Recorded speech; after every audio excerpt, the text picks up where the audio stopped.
Assalamualaikum warahmatullahi wabarakatuh. Assalamualaikum warahmatullahi wabarakatuh. Wa ala alihi wa sahbihi ajmain amma ba'du. Kepada yang terhormat Bapak Nanang Abdul Rahman M.Com selaku dosen pengampu mata kuliah dasar TK. Di sini kami dari kelompok 2 yang beranggotakan saya Reta Aulia Unisa sebagai moderator dan rekan saya Riki Sarifani sebagai pemateri pertama. Saya Rima Cynthia sebagai pemateri kedua. Saya Frida Amalia sebagai pemateri ketiga. Dan saya Febri Halifah pemateri keempat. Di sini kami akan memaparkan materi tentang hambatan dalam pemanfaatan TIK. Untuk pemaparan selanjutnya akan disampaikan oleh teman saya, yaitu Riki Sarifani.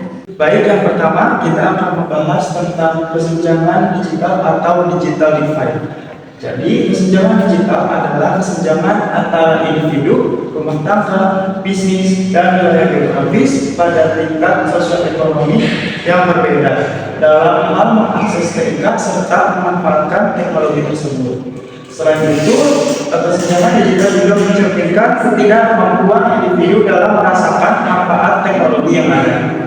Nah, di sini dalam konteks pendidikan, kesenjangan ini tampak berbeda pada fasilitas atau kemampuan antara siswa maupun guru. Tidak semua siswa memiliki perangkat yang sama untuk mengakses teknologi, contohnya seperti smartphone, laptop, atau akses internet.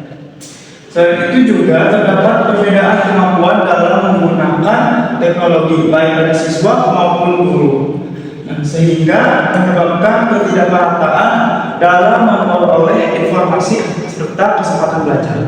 Dan pemaparan materi kedua akan disampaikan oleh Mila Cynthia. Selanjutnya, materi yang kedua adalah keterbatasan infrastruktur sekolah. Teman-teman, infrastruktur merupakan faktor yang penting dalam penerapan teknologi di dalam pembelajaran. Jika fasilitas tidak memadai, maka penggunaan teknologi akan sulit untuk dilakukan. Artinya, keberhasilan pembelajaran berbasis teknologi sangat bergantung pada fasilitas yang tersedia di sekolah. Namun, pada kenyataannya masih banyak loh daerah yang belum memiliki akses teknologi yang memadai. Bahkan, untuk akses komunikasi seperti telepon saja masih terbatas, sehingga akses internet juga menjadi terhambat. Hal ini tentu berdampak pada proses pembelajaran digital yang tidak bisa berjalan secara maksimal. Baik, selanjutnya. Nah, teman-teman, ada 4 keterbatasan infrastruktur yang meliputi. Yang pertama, yaitu kurangnya komputer. Nah, dengan kurangnya komputer, jadi di sekolah itu tidak semua sekolah memiliki jumlah komputer yang cukup untuk digunakan oleh siswa.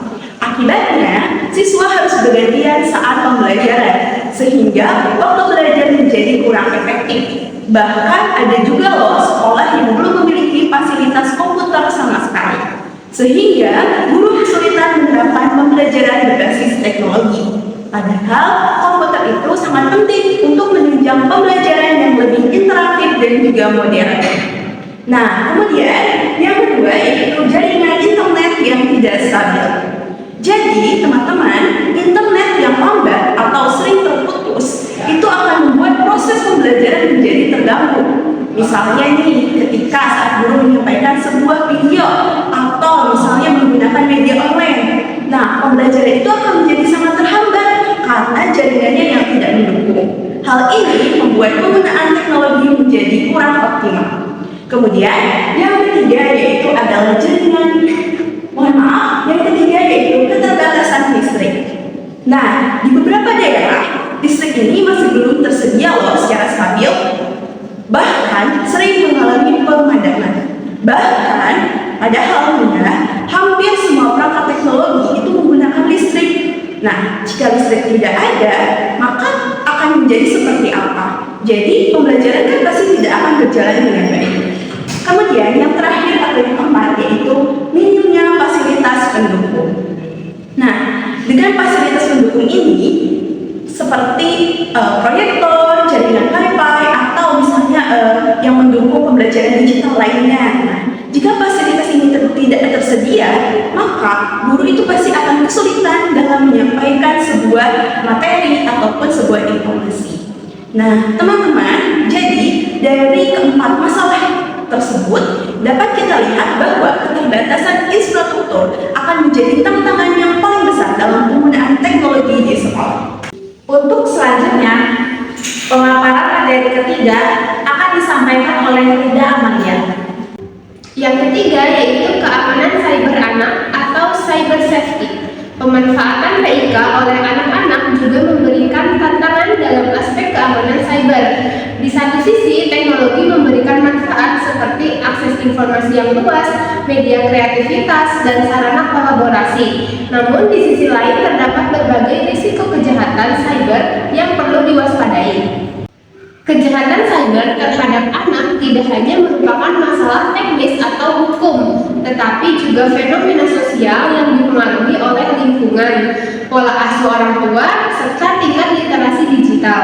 Rendahnya literasi digital dan kurangnya pengawasan dapat meningkatkan risiko anak menjadi korban kejahatan cyber. Salah satu bentuk kejahatan cyber yang paling umum adalah cyberbullying, yang meliputi penghinaan, penyebaran konten memalukan, komentar negatif, dan pengucilan di media digital. Cyberbullying memiliki karakteristik cepat menyebar, sulit dikendalikan, dan dapat terjadi secara terus-menerus, sehingga berdampak pada kondisi psikologis anak, seperti kecemasan, penurunan kepercayaan diri, dan isolasi sosial. Dampak tersebut menunjukkan bahwa penggunaan TIK tanpa pengawasan dapat mengganggu perkembangan emosional dan sosial anak. Dan untuk pemaparan materi terakhir akan disampaikan oleh Pepi Nurhalifah. Selanjutnya, resistensi terhadap teknologi. Resistensi terhadap teknologi adalah sikap penolakan atau ketidakmauan untuk menggunakan teknologi informasi dan komunikasi atau TIK yang biasanya datang dari guru atau tenaga pendidik. Kemudian, resistensi ini dipengaruhi oleh faktor internal dan eksternal. Secara internal, guru sering merasa kurang percaya diri dalam menggunakan teknologi karena keterbatasan keterampilan digital. Secara eksternal, budaya organisasi yang kurang mendukung serta kemungkinan yang belum optimal juga menjadi faktor penghambat. Selain itu, persepsi guru terhadap manfaat teknologi turut memengaruhi tingkat penerimaan. Guru yang meragukan efektivitas teknologi dalam meningkatkan hasil belajar cenderung enggan menggunakannya. Bahkan, penggunaan teknologi sering dianggap menambah beban kerja. Akibatnya, inovasi pembelajaran berbasis TIK menjadi terhambat dan tidak berkembang secara maksimal. Baik, pemaparan materi sudah selesai. Selanjutnya yaitu sesi penutup. Nah, di sini saya akan membacakan kesimpulan. Hambatan dalam pemanfaatan TIK meliputi kesenjangan digital, keterbatasan infrastruktur, keamanan cyber anak, dan resistensi terhadap teknologi. Keempat hambatan tersebut saling berkaitan dan berdampak pada belum optimalnya kualitas pembelajaran.